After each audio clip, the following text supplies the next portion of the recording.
Hey everyone, Joe here with the Idaho Prepper channel. Good to be back with you guys today. So I know it's been a while since my last video, but good news is there's a lot to talk about here. So we'll just go ahead and get into it. Now, I kind of went through, there was actually a lot of stories, that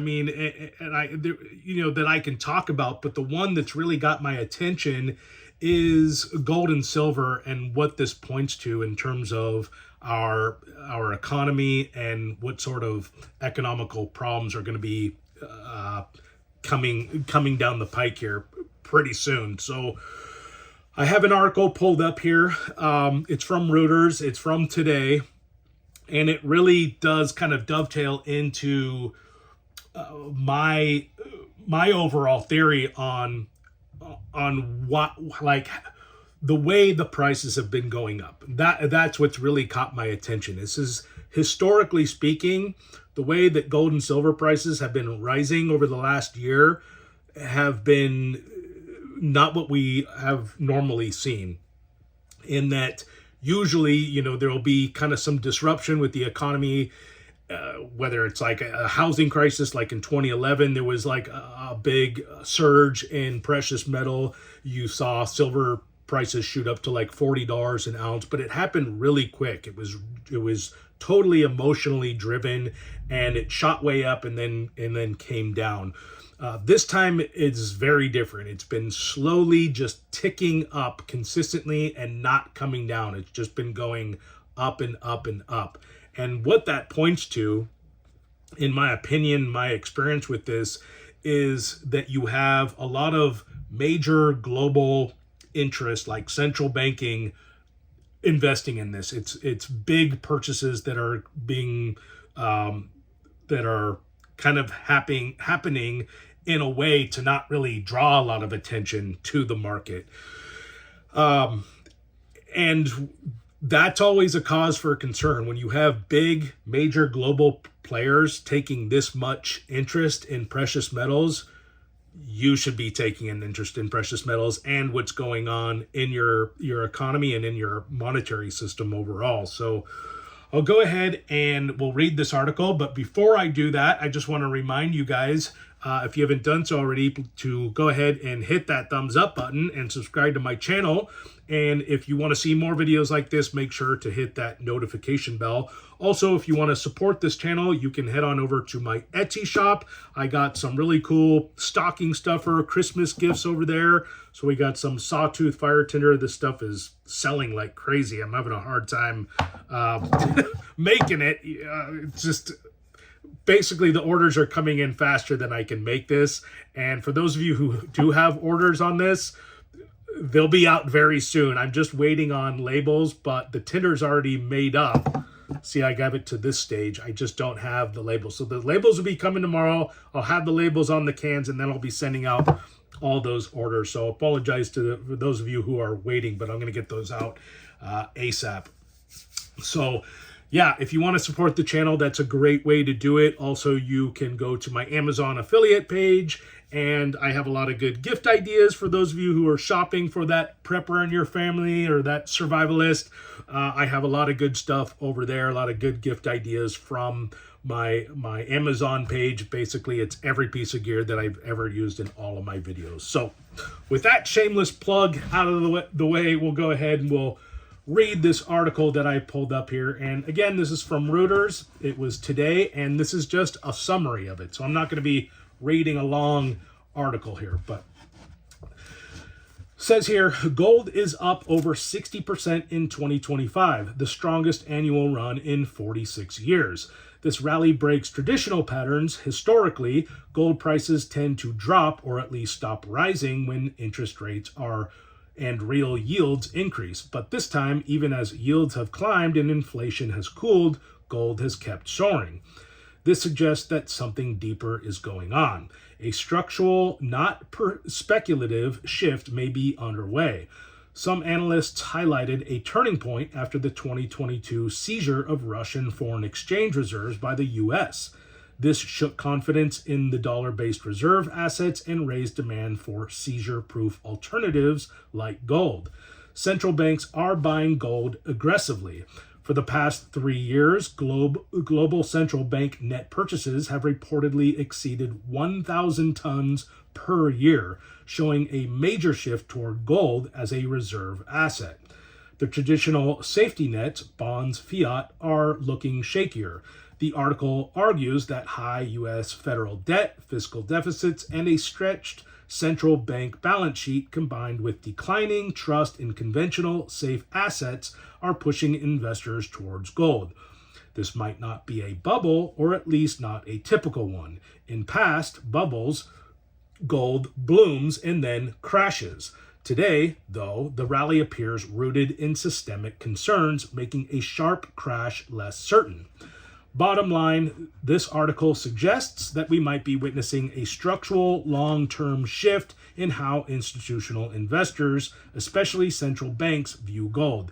It's less speculation and more a signal of a deeper financial and monetary stress in the global system. So that's pretty much my take on it as well. It's kind of what I was predicting. What I was saying is that this is a sign towards something that is major, like a major flaw in our monetary system. And I'm very concerned that this is going to lead to a major financial downturn very, very soon.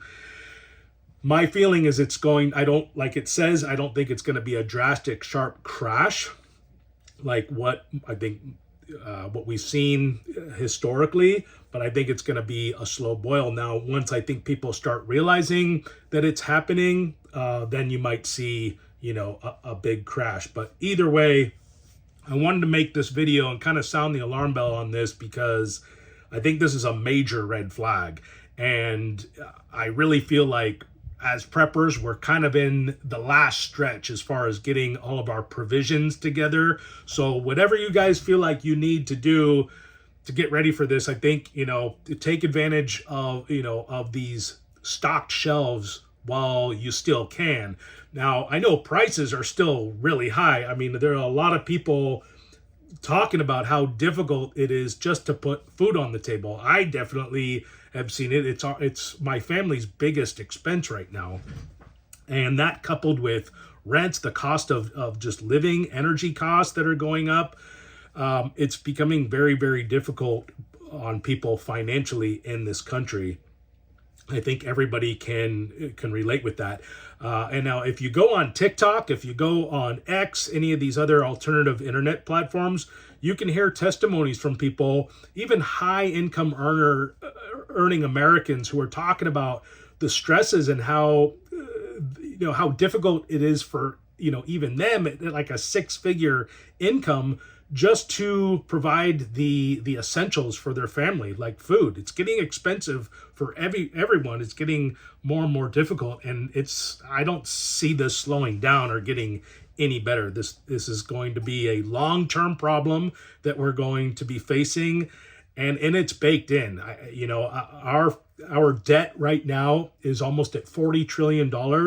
The interest payment on that debt alone is upwards of $1 trillion per year. So it's totally unsustainable, and we're past the point of no return. It's not a matter of if, it's just a matter of when. So don't mean to doom and gloom here, but I think this is a very important issue that we need to take very seriously. And like I said, I think we're in the last stretch here. So whatever preparations you guys feel like you need to make in terms of your preparedness plan, I say get on that, take advantage of the prices that we have now, because they could get a lot worse, and definitely take advantage of the abundance of inventory that we do have at grocery stores and so on. So lots of food still at the grocery stores, lots of ammo on the shelves. I take advantage of that while you can. And for those of you who are in a financial position where you can invest in gold and silver, I still think it's a solid investment. It's never too